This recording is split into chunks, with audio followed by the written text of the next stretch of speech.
Welcome to Bobby Owsinski's Inner Circle. I'm Bobby Owsinski, and this is a show all about music, music production, and the music business. My guest this week is one of the greatest moving score mixers from the modern era, Alan Meyerson. First of all, I predicted that TikTok would eventually be banned in the United States, and now it looks like that might actually happen. The House of Representatives overwhelmingly passed a measure last Wednesday that gives TikTok parent company ByteDance a choice: either sell TikTok within 6 months or lose access to app stores and web hosting services in the United States. This comes on the heels of a briefing received by Energy and Commerce Committee members from the intelligence community. After the briefing, the nonpartisan committee voted 50-0 for legislation against TikTok to go forward. The bill is now in the hands of the Senate, who may stall passing it until after the election in November. Although many feel that TikTok is causing emotional harm to its many young users, this legislation is all about the threat to national security, since ByteDance is partially owned by the Chinese government. TikTok is already banned in India, and most countries have now banned it on government phones and computers. Just to put it into perspective, Facebook, Instagram, WhatsApp, YouTube, X, and Google, which are all U.S. companies, are all banned in China for exactly the same reasons as TikTok would be banned in the United States.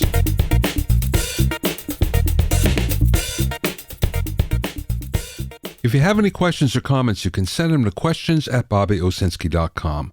Also, I'm pleased to announce that my new Musician's AI Handbook is now available.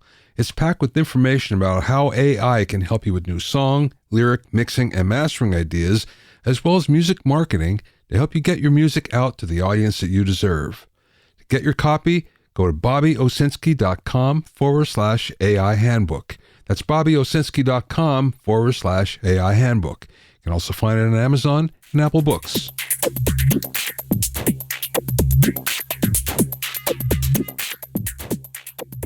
When a piece of recording history comes on the market, we're always tempted to pull out our credit cards, especially when the price seems reasonable.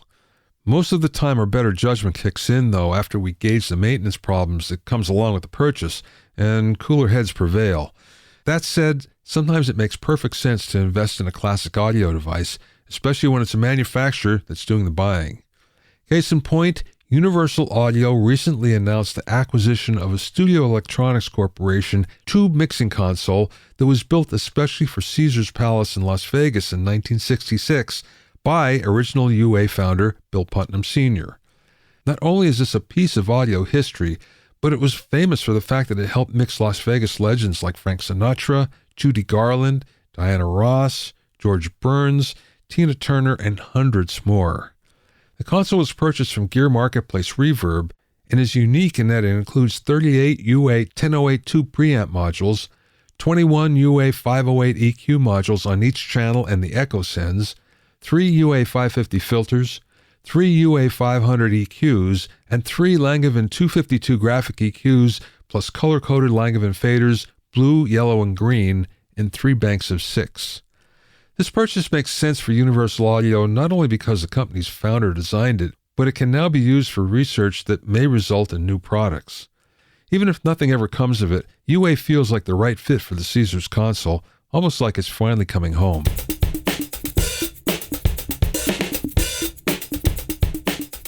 My guest this week is engineer Alan Meyerson, who many believe is a top-scoring mixer in film today.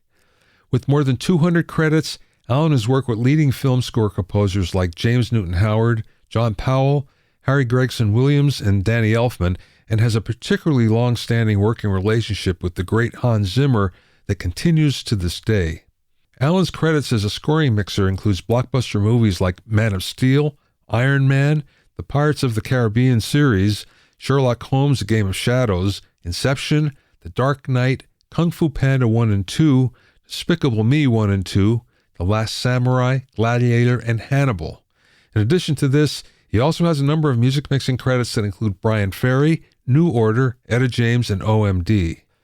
During our interview, Alan told me about being a part of the first wave of dance music, making the transition to film work, his approach to orchestral recording, why he isn't into vintage microphones, how he tailors his reverbs, dealing with 750 tracks of orchestra, his adventures at Abbey Road, and much more. I spoke with Alan from his studio in Los Angeles.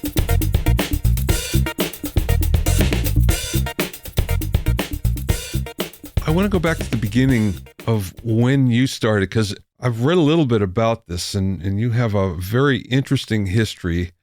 Yeah. You started as a trumpet player. Well, I started as a trumpet owner, and and I thought I was a player, and very, very quickly when I got into college, at a level where I was with other people my age that were devoted to playing their instruments, I realized that I didn't really have what it took. I didn't have the practice um, discipline to get to where they were, and I don't think I had the talent. And, when I was in high school with guys like Marcus Miller, and I just thought, well, the super guys are super, and I'll just get there. And then when I got to college, I realized that I wasn't going to get there, and so I was a little despondent. All I had ever thought of in my life was being a musician. I wanted to play in the New York Philharmonic. I thought that all I needed to do was get from point A to point H, and I could play in the New York Philharmonic. But it turns out it wasn't quite as easy as that.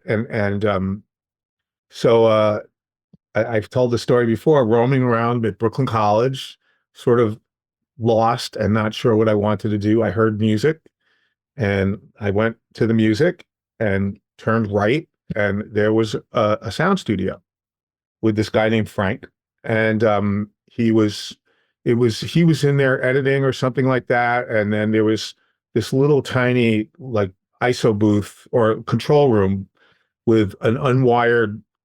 I remember it was a Roger Mayer console, and but it's the first console I ever saw in my life, so I didn't exactly know what it was. And then like a little recording space in an office and stuff like that, and I asked him, what's going on here. He told me that they support both theaters at Brooklyn College, Whitman and Gershwin, and they do recordings, and they edit, student performances and stuff like that. And would I be interested in maybe spending time there and doing a sort of an internship?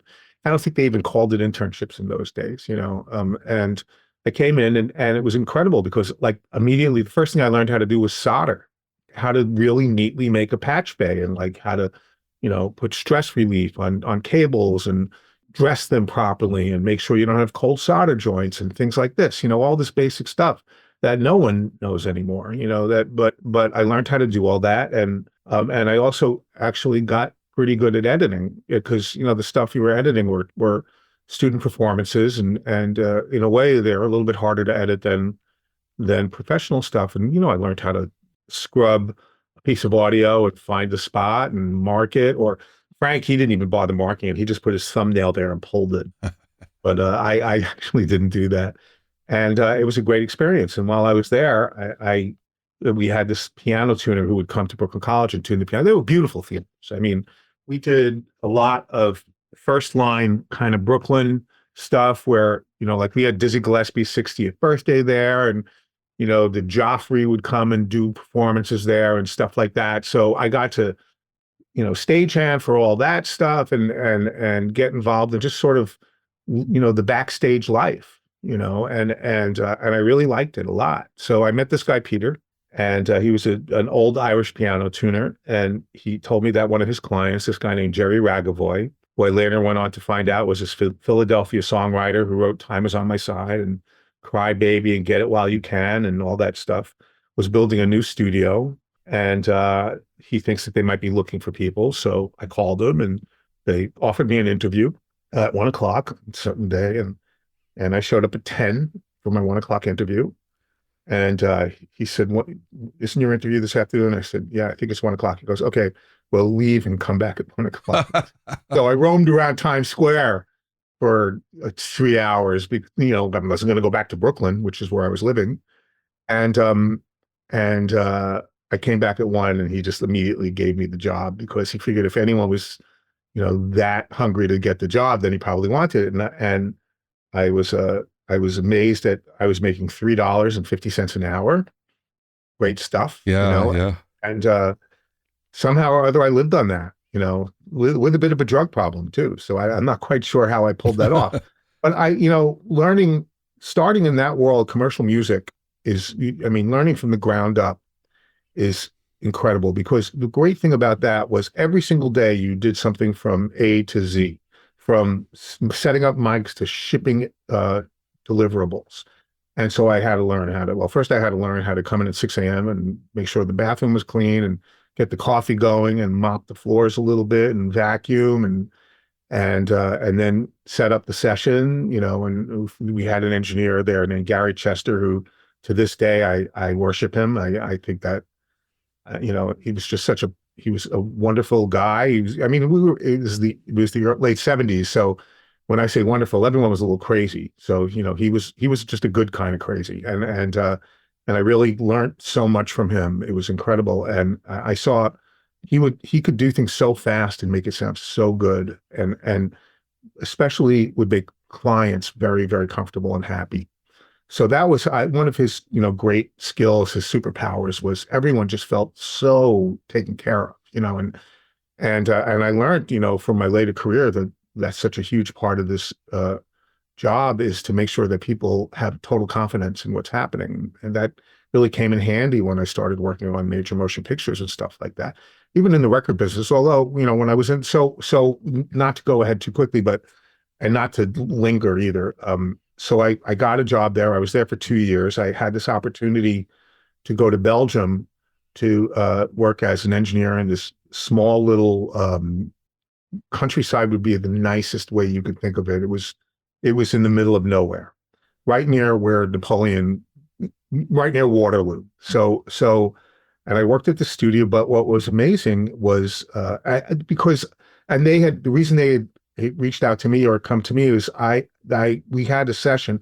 This Belgian producer wanted to do this session in Manhattan on July 4th, and they couldn't get anything. So Jerry got the booking, and he was looking for an engineer. And I said, "Look, I'll do it."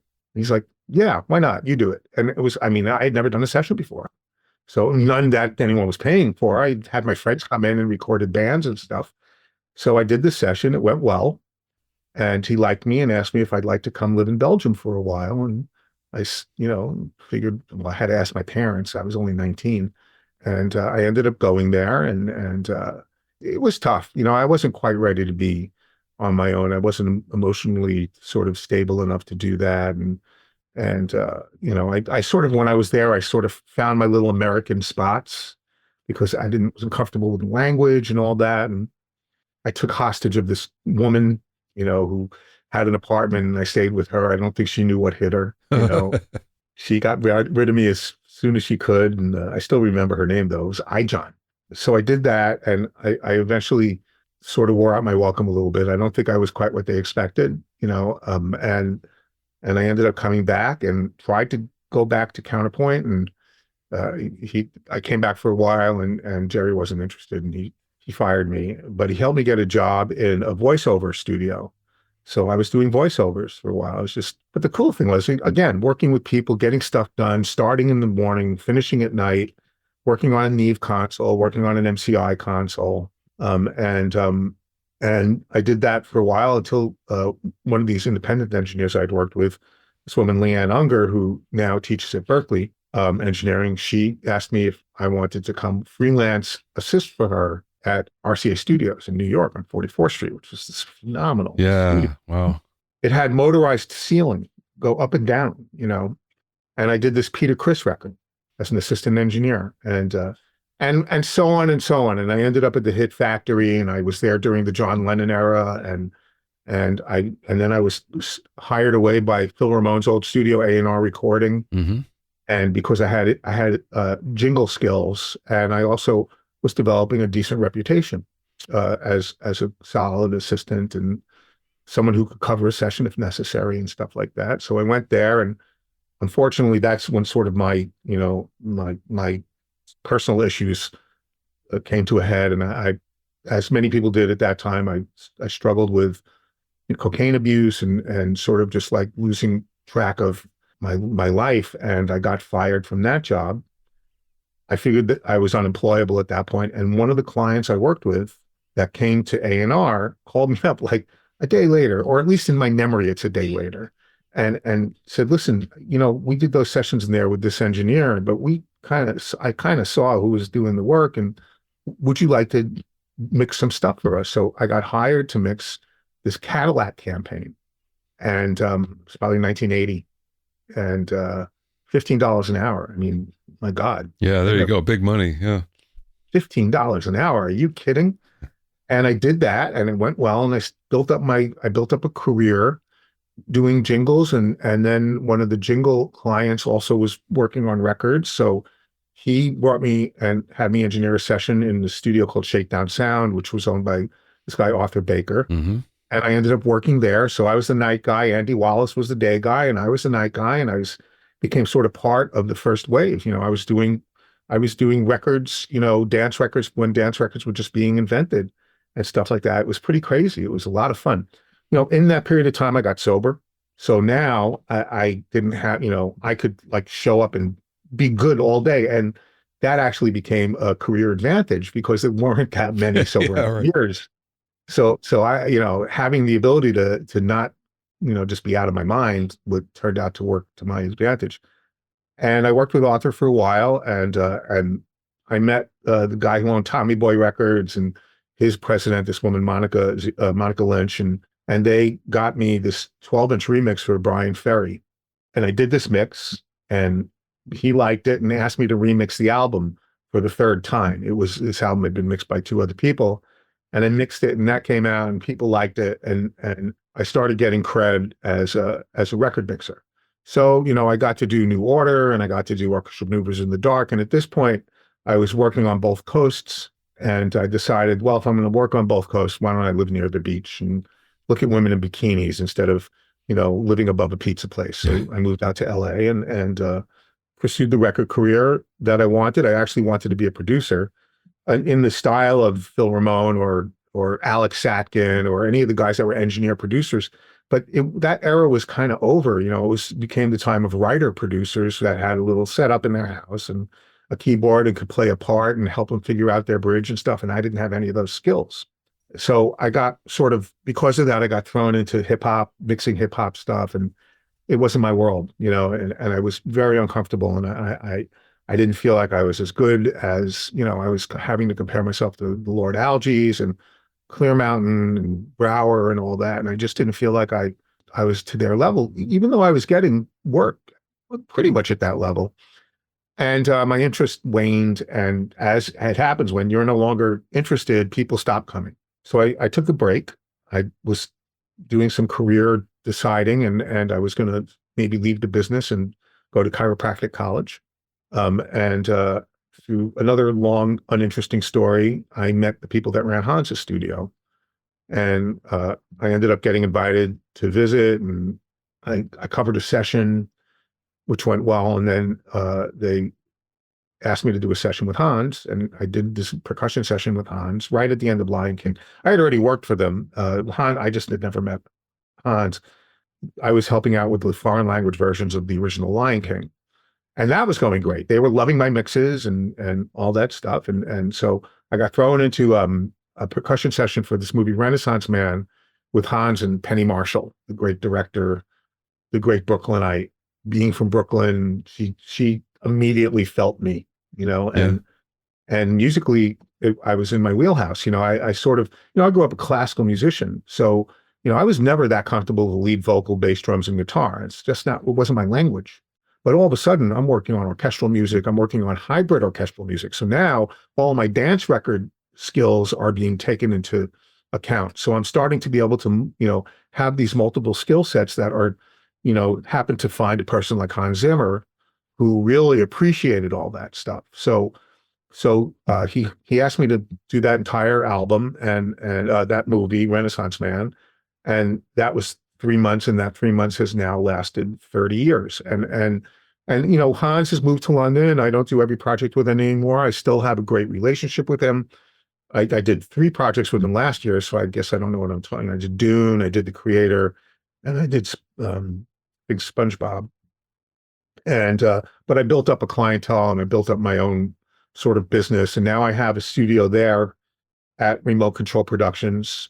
I have an Atmos room, and I have this room at home, which I put up during the pandemic to sort of, and this room has done just so well. It's ridiculous. I mean, most of the work I do here, and I've been busy. I've stayed busy since the mid '80s for the most part, except for that period of time where I was a little lost. So, do about 10 movies a year now. Well, just to show you sometimes the 6 degree of separation, I knew Jerry Ragavoy a little bit. I used to work for AMEC, the console company. Of course, yeah. And Jerry wanted to buy one. And we had a lot of conversations and it went back and forth. And I don't remember if he bought one or not, to be honest. I think he did. What year was it? Well, this would have been in early 80s. So I can tell you he didn't. Because he had a Trident Series 80, and then he sold that for a Quad 8 Coronado. Okay, I thought he bought a 2500, but maybe not. It's a long time ago, so maybe he did. Maybe for a different studio, maybe. Yeah. But no, that's great. Jerry was a character. Yeah. And I didn't know that he did. He was in Janis Joplin's band as well. He wasn't. He just wrote the song. Oh, I thought he was in the band too. No, he wrote "Cry Baby" and "Get It While You Can," but he wrote "Cry Baby" like a doo-wop song. It was all in 6/8. Cry baby. Yeah. Cry baby. And then she did that. And the same with "Time Is on My Side." Exactly the same sort of doo-woppy street musician 6/8 feel. But he was a good guy. He saw, and as many people did, when I worked at the Hit Factory, at Germano, very much is the same way. He saw the youngest as sort of, something slightly less valuable than a microphone. Yeah.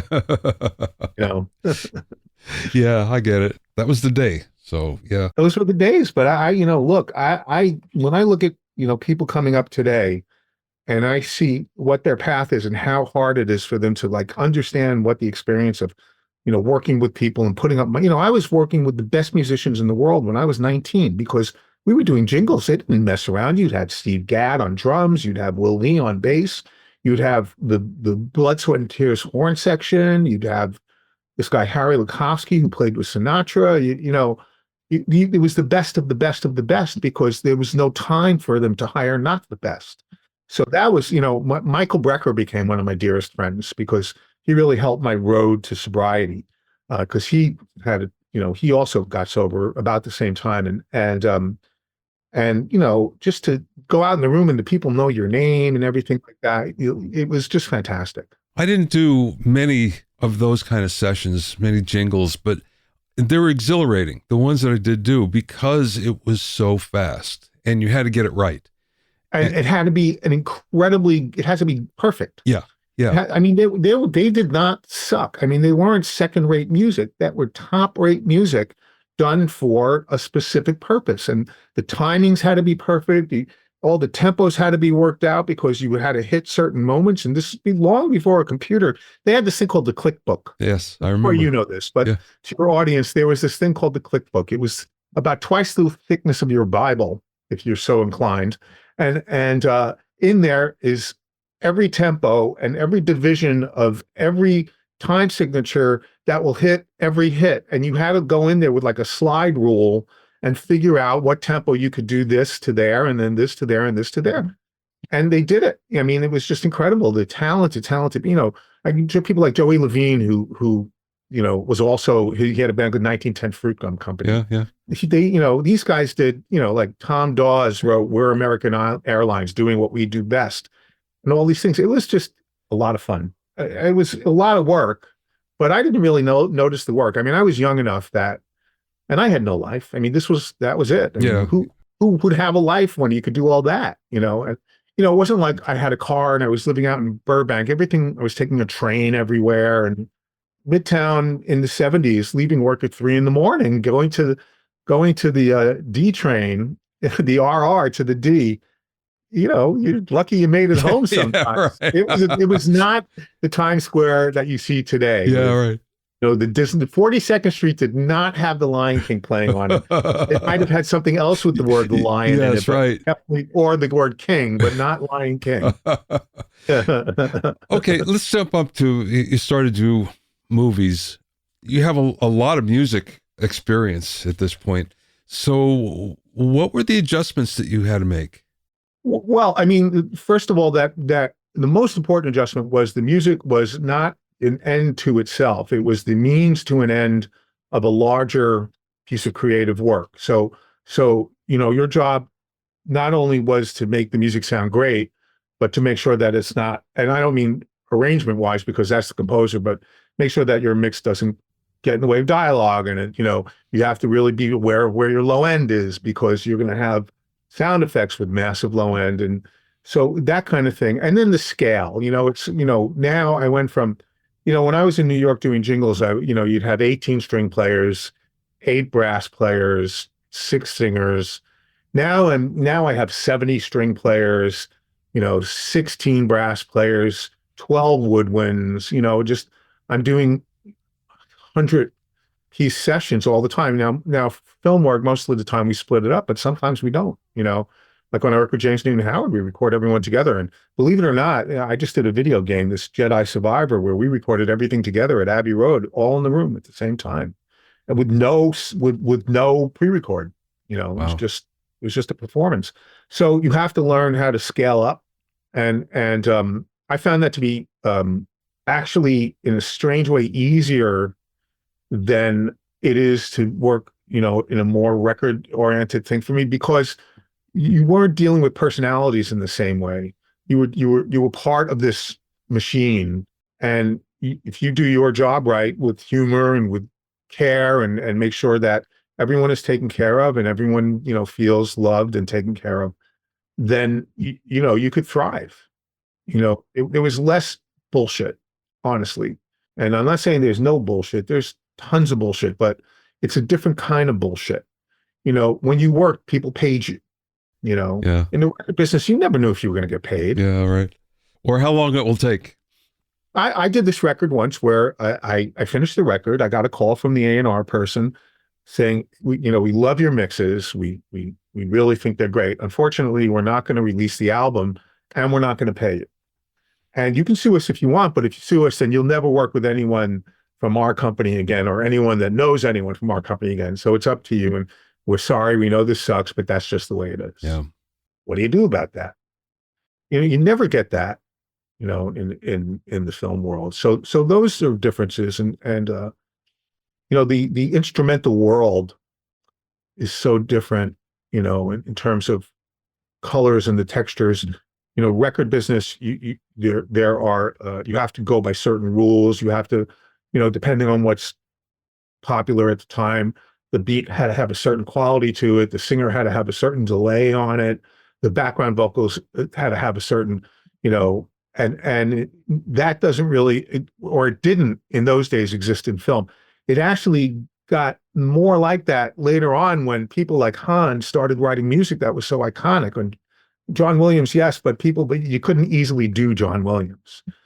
But, Newton Howard and stuff like that. And then they'd be like, we want it to sound like Gladiator. We want it to sound like Thin Red Line. We want it to sound like The Rock. We want it to sound like Dark Knight, So it sort of pushes and pulls. But for me, it's much more interesting.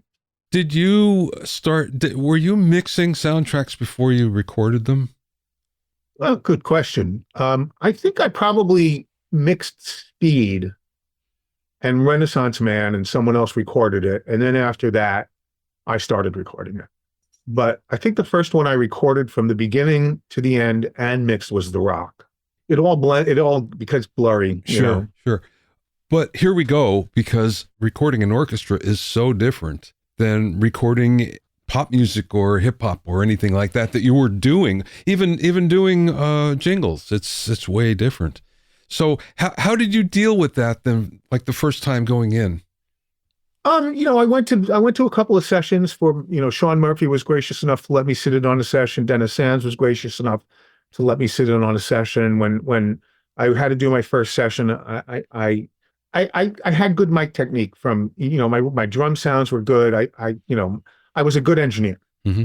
And scaling it up, I just sort of, there are certain fundamental rules with orchestral music that if you follow them, you'll be okay. Basically a deck, a tree, and a couple of spots, and you're good. It's when you get experimental and stuff that you can sort of lose your oars. But so I sort of followed that way. And then when I got comfortable in my career and started not really worrying that, what I'm doing sounds like anyone else anymore, then I started expanding on my palette a little bit and collecting microphones and stuff, not vintage microphones. I'm not I don't really own any vintage.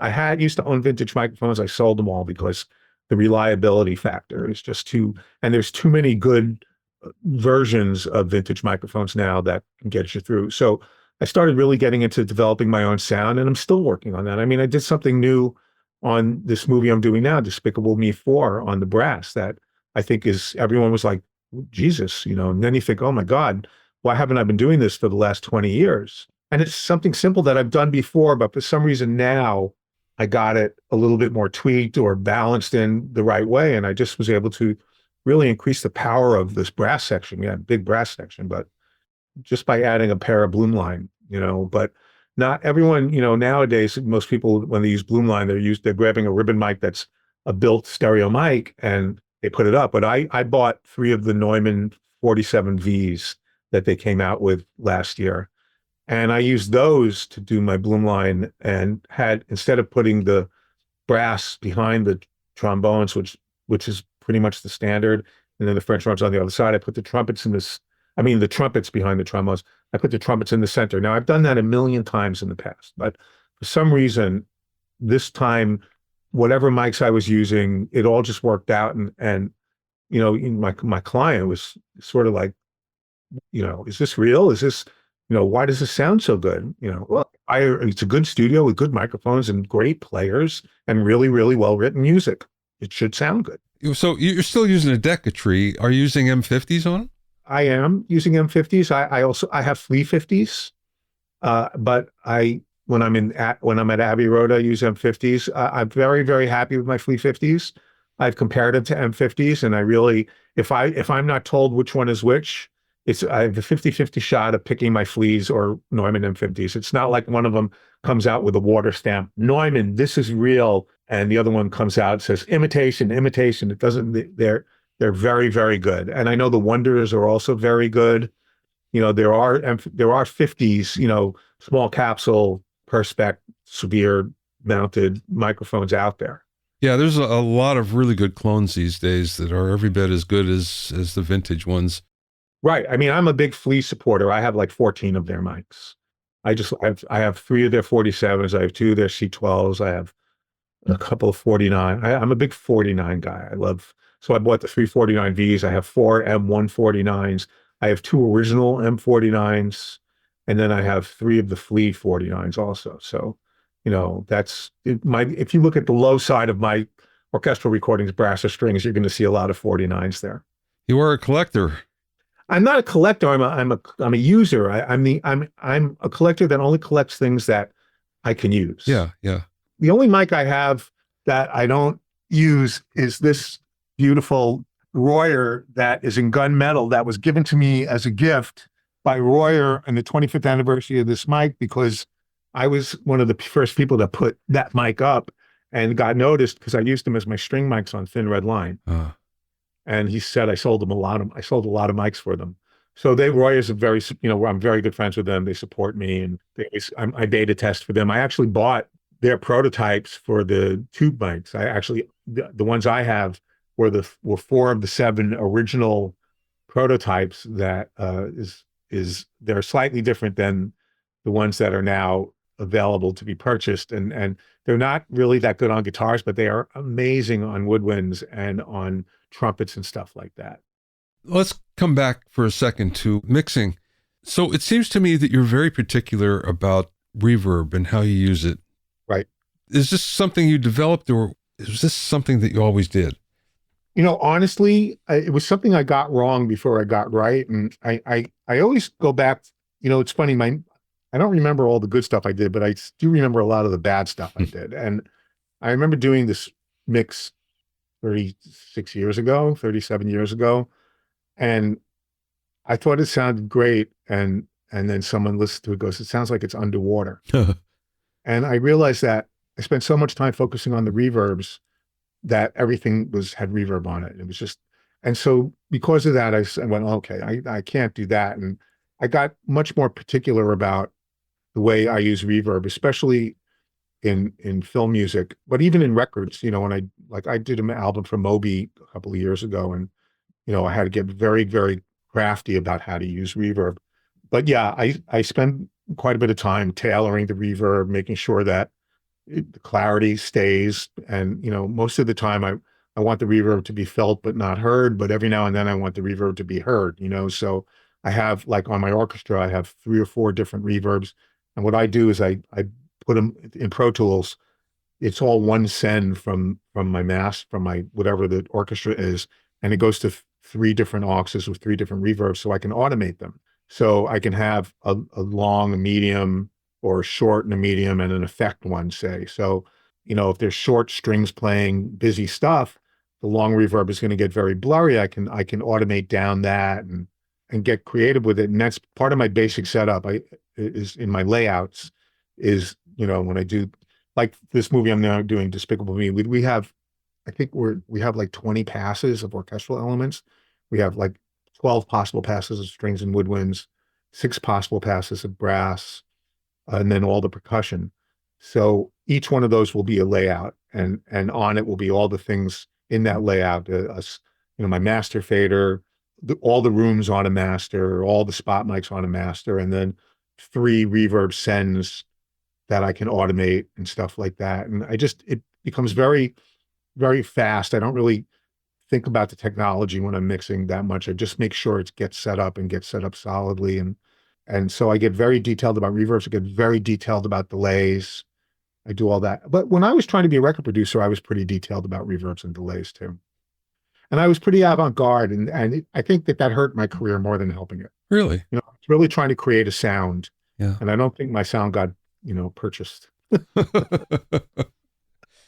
Okay, so when you're doing a mix, is it automatically 5.1 or is it automatically Atmos? No, it's not even. Well, first of all, for film release, usually the music, and I know Jason covered this too.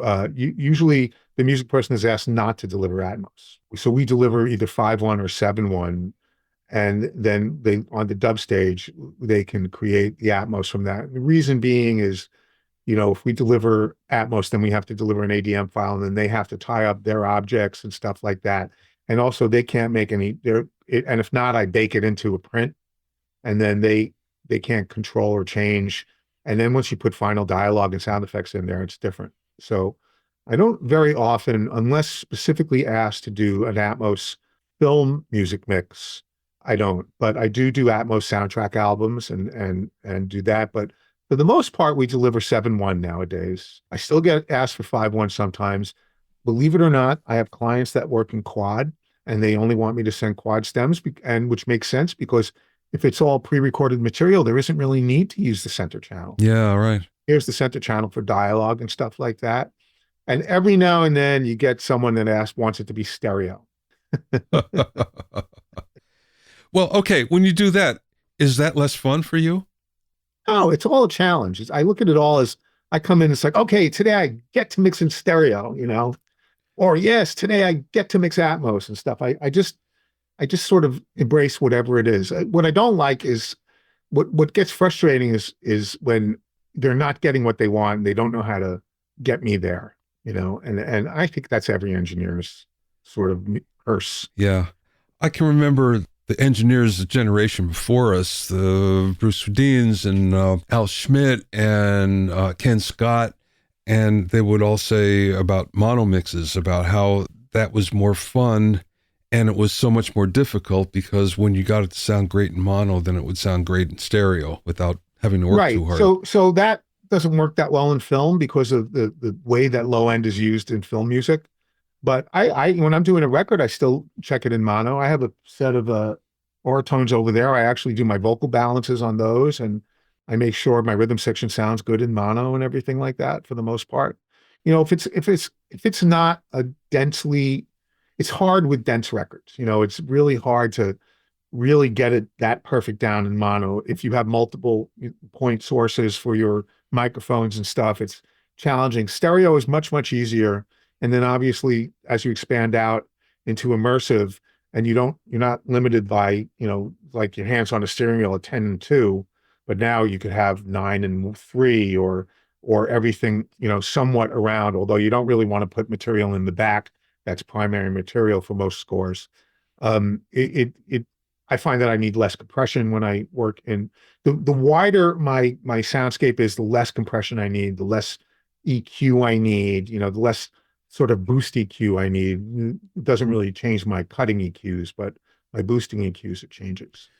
One of the funny things that I've experienced in immersive, especially listening to classic records that are being redone in immersive, that they don't work in immersive as well as they did in stereo. But yet, there are some genres of music that immersive is made for. For instance, dance music seems to work really well in immersive. And orchestral seems like it was made for that. Right. And by the way, like, come listen to Bob Clearmountain's remixes of Roxy Music's Avalon. Well, and it might change your opinion about that. No, I've heard some of Bob's mixes, and Bob has a unique touch that he can make it work, but he's rare. He's rare. Yes, I know. And I've been actually presenting mixes I've done in immersive, because when you talk about that, Bob and I sort of represent the yin and the yang of the way immersive is perceived. The way I look at immersive is I want to be in this experience, and I'm not trying to put you in the sixth row. I'm not a classical music engineer, but I'm also not trying to trick you with shit moving around all over the place. I just want you to have this experience that you couldn't have in any other place. And actually, these immersive mixes I've done on this video project, Jedi Survivor, which, by the way, we won the Grammy for Best Interactive Soundtrack. And fortunately, I was a producer, so got myself one of them.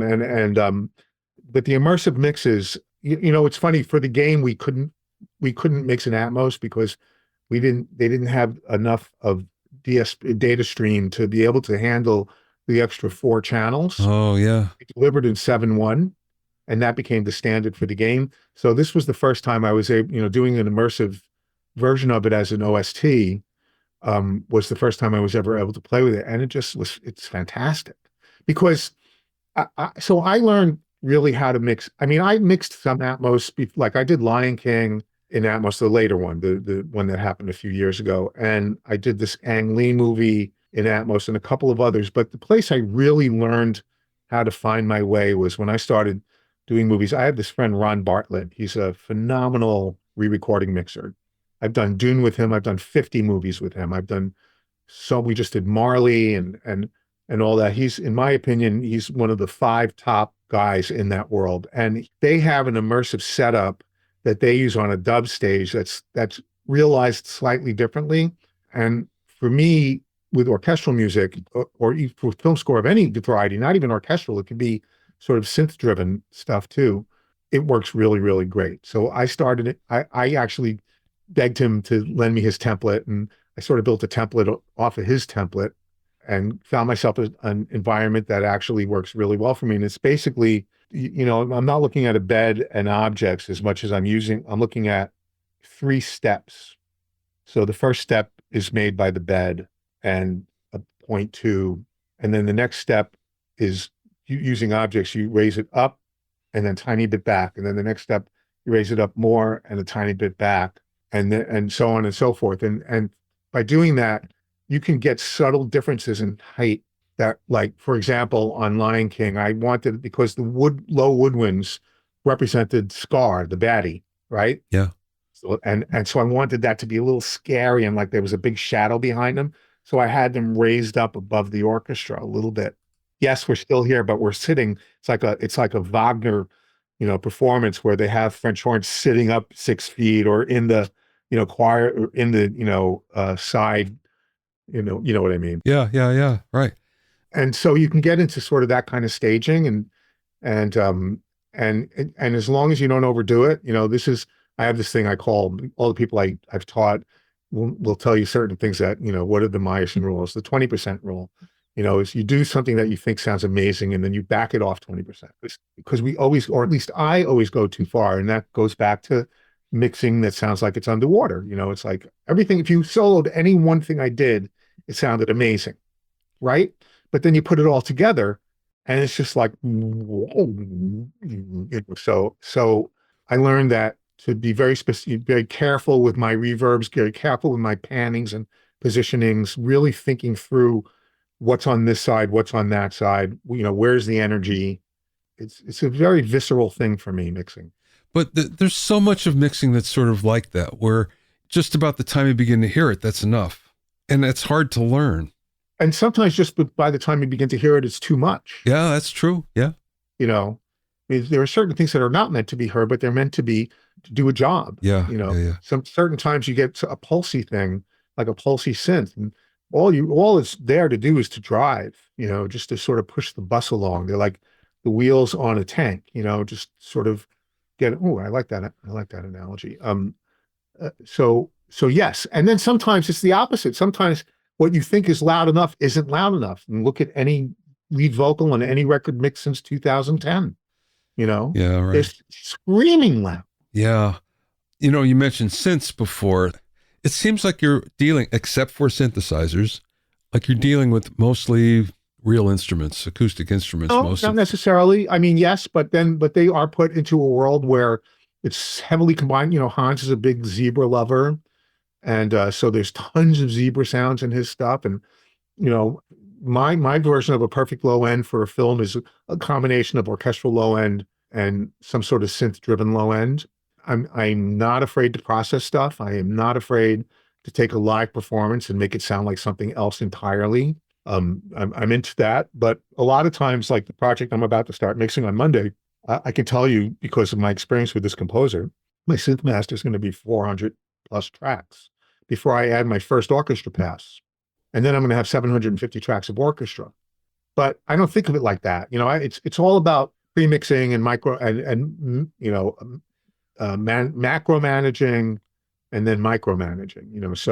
So for me, 12 passes, even if they're 40 mics a pass, it's a pass. So once I get my balance inside, I don't go back inside unless I need to move the violas up a little bit.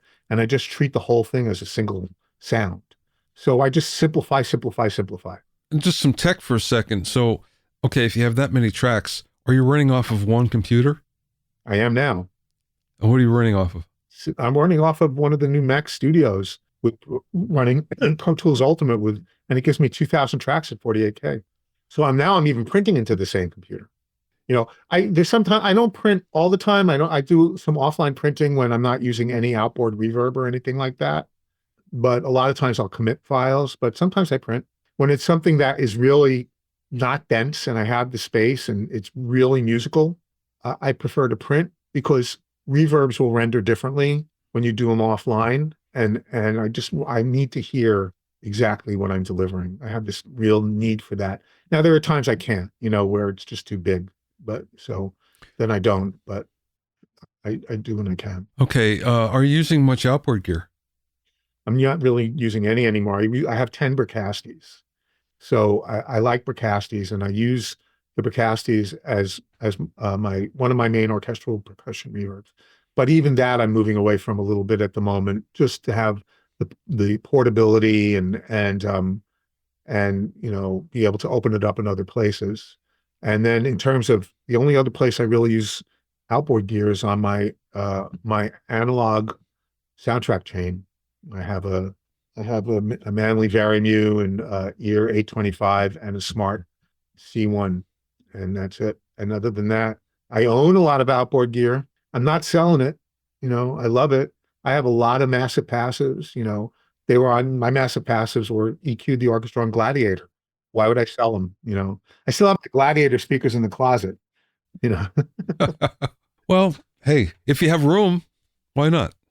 But I own 120 microphones and a pretty large variety of preamps and stuff like that. And I have 3 sets full surround sets of speakers. I have 2 sets of ATCs, one with hundreds at remote control, one with 50s at home, and then I have B&W 802s that are my orchestral recording speakers, and I just roll them out.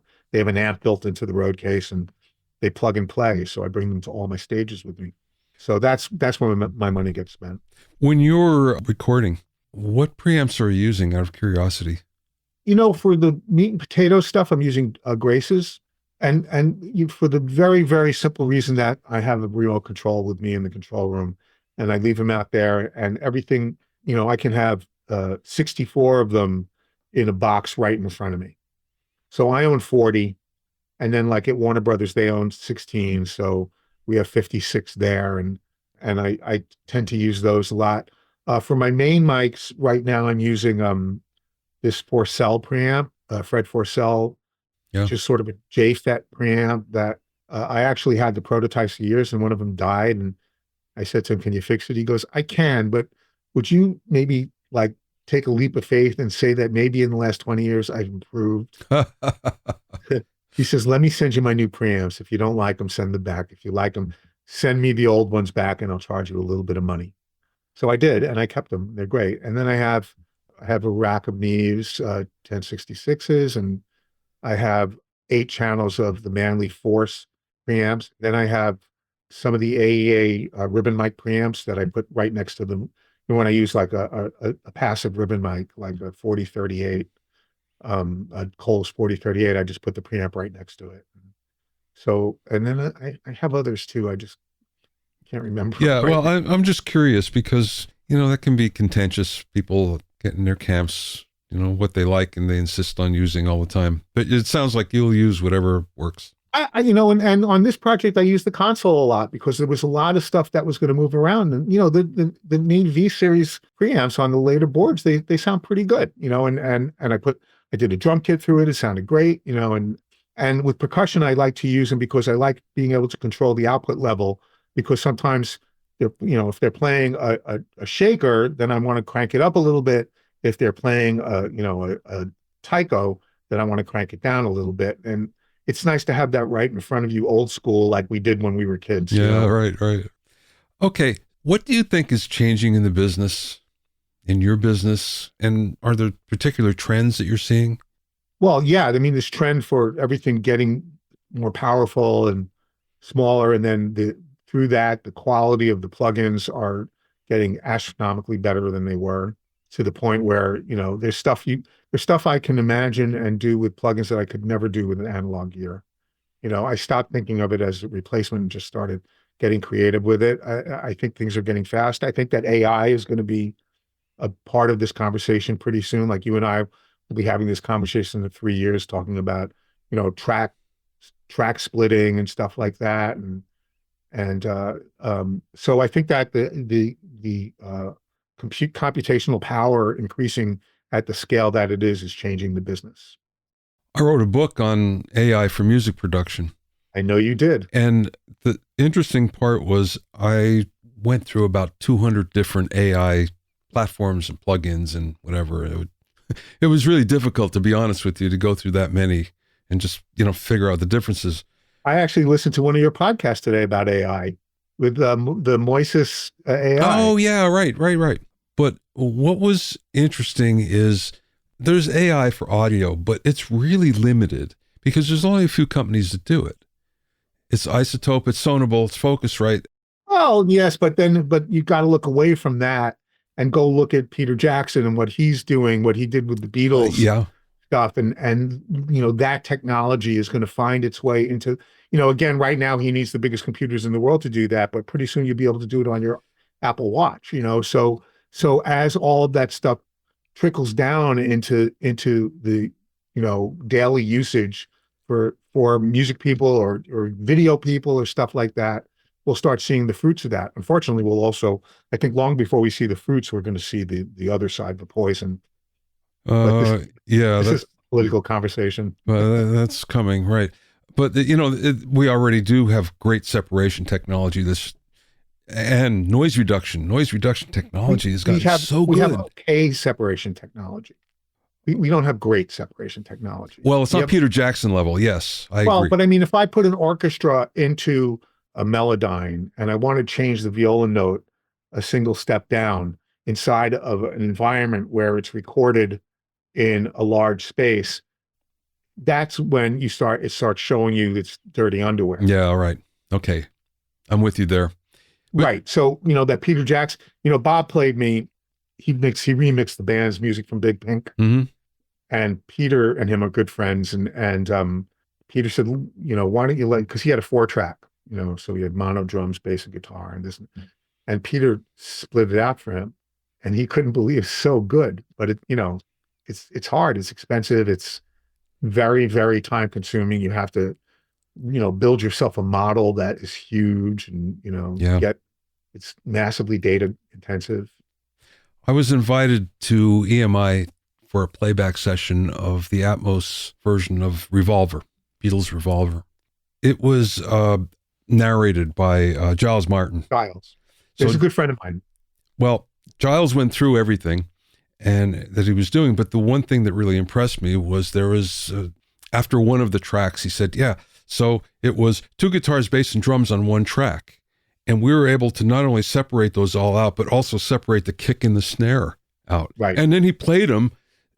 He played the extractions, and I was like, this is amazing. Are you kidding me? Yeah, well, kicks and snares the pop music is quite a bit easier. Yeah, well, sure, than splitting out a viola. I agree. Yeah, right. From a section. It's a different world, but yes, and I was actually at Abbey Road a few years back, and we finished a project early, but we had the studio for a day, and I was just pumping synth. Whenever I have time at Abbey Road, if I'm doing a project, I've been there quite a bit. I'll just have a day where I take synths and I pump them out into the room and get some organic goo around them a little bit so that I might not have to use reverb. And so I was having one of those days, and I made a list, and my poor assistant was stuck sitting there with the list, and I said, save the good stuff for me, and just do this. And I'm walking around, and Giles pops out of Studio 3. What are you doing? I said, I have this sort of day where I'm doing, just cleanup work. And he goes, come on, hang out.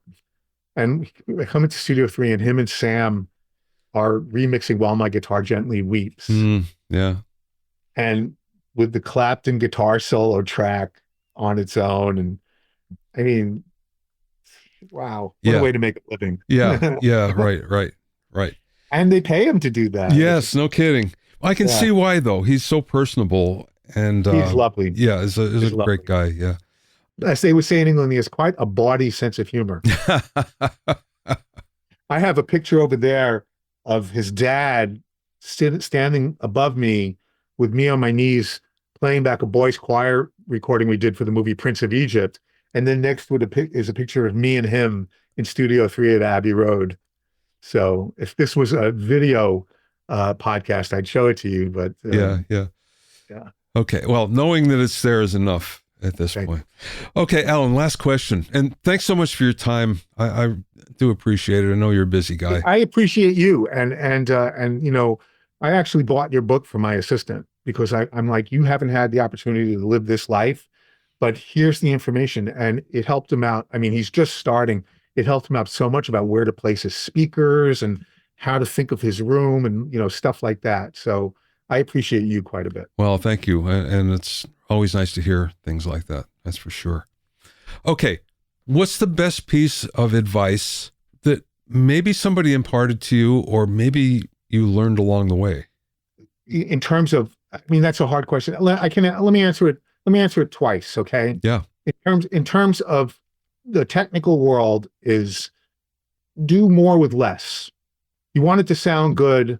You don't need 5 mics on the guitar cabinet. You don't need to you just get a better guitar sound and just put 2 if you want, put up or 14 drum room mics or stuff. Try to do more with less. Really think about what you're putting up and what it's doing. And I think that would, and then the 20% rule, just everything you think it should be, it's going to want to be a little less. And trust me, when you put it all together, that you're going to agree with me. So that would be but the bigger thing is, I love my job. I love my work, but it's music. I'm not opening up people's chests and trying to fix their heart. Don't get yourself crazy. They say that when people are older, they ask for what's the one piece of advice that older people always give that they said they could have given themselves as a kid. And they say, worry less. So that's sort of my, where I'm at the worry less stage of my life, where I wish I had been able to tell myself it's going to be okay, and that's very important. And also only do this if you can't not do it. If you are so passionate about it that it's not about making money, because this is a shitty way to make money. Okay. 9 out of 10 people who are in this industry end up working in a semi-blue collar situation where they're working at a studio for 30 years and stuff like that. And it's a hard way to make you could become a neurosurgeon with the amount of time it takes you to get into this. So make sure that this is what you really want. And if it is, don't stop for anything.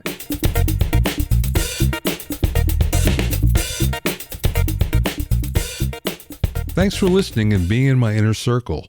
Remember, if you have any questions or comments, you can send them to questions@bobbyowsinski.com. You can also learn all about the latest in music, audio, and production news when you sign up for my newsletter at bobbyowsinski.com. There you'll also find out about openings for my latest online classes and special events. That's bobbyowsinski.com. To listen to other episodes of Bobby Owsinski's Inner Circle, go to bobbyowsinski.com and select the podcast tab, or go to bobbyowinnercircle.com, where you can find it on Apple Podcasts, Apple Music, Mixcloud, Google Podcasts, Spotify, Deezer, TuneIn Radio, Radio Public, and Podbean.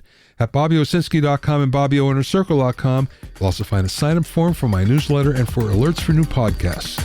This is Bobby Owsinski. I will see you next time.